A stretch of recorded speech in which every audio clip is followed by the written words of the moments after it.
All right, now let's talk about fermenting. Okay, so let me read the little scientific thing, and I have to read it because, like I said, I'm not a rocket science. I'm just a girl named after Laura Ingalls Wilder, thanks to my mama.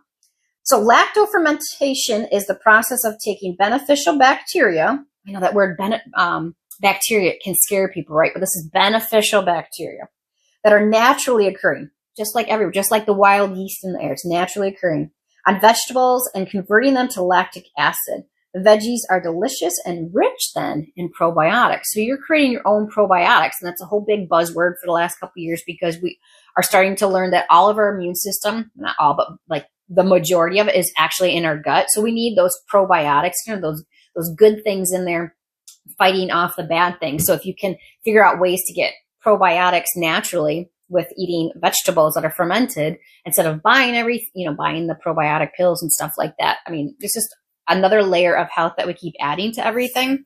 And I think again, just how God has designed some of this stuff for us.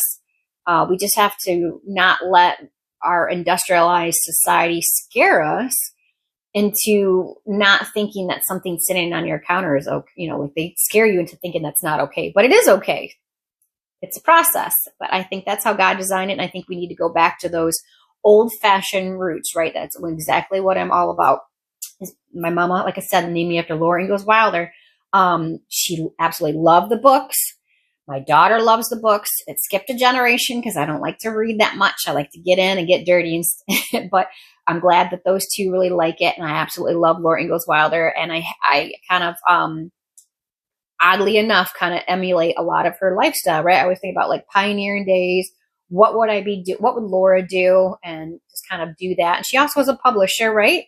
And wrote articles for her local newspaper. And so there's a lot of stuff in common that Laura and I do. I love it. It's just so cool. Thank you, Mama, for doing that. Let's get back to the fermenting. I like to take some little rabbit trails, don't I? Okay, so let's get back to the fermenting. So there's a couple reasons that's awesome for it, right? The probiotics, that you add that to your diet. You get to extend your harvest as well. Still down in my fridge, we have fermented onions that you can put on burgers.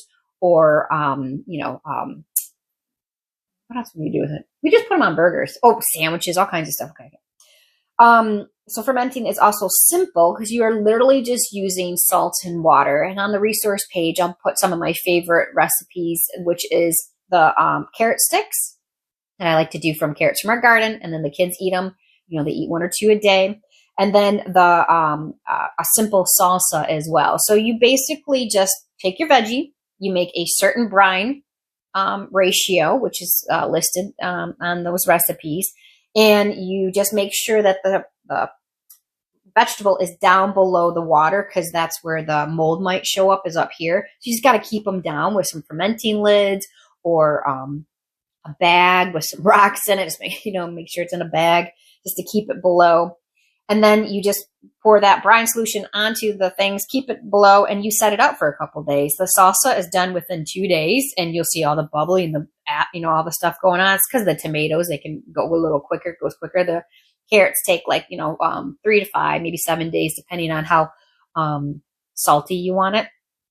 At that point, you then put it in the fridge and you store it in your fridge. So you just have it on your counter for a couple days. It ferments it, and then you go ahead and put it in your fridge. So again, it's very simple, and it's a great way to be able to extend your harvest and then add in that have like a freshness still, even all winter long, when the carrots are still there, the onions or the sauce or whatever like that is still there. And there's a lot of different fermenting recipes out there that you can certainly go and search for. We just happen to I like to do the onions, the salsa, and the carrots. I've done the cucumbers before, and they were absolutely disgusting. So, but you do you, boo. Okay.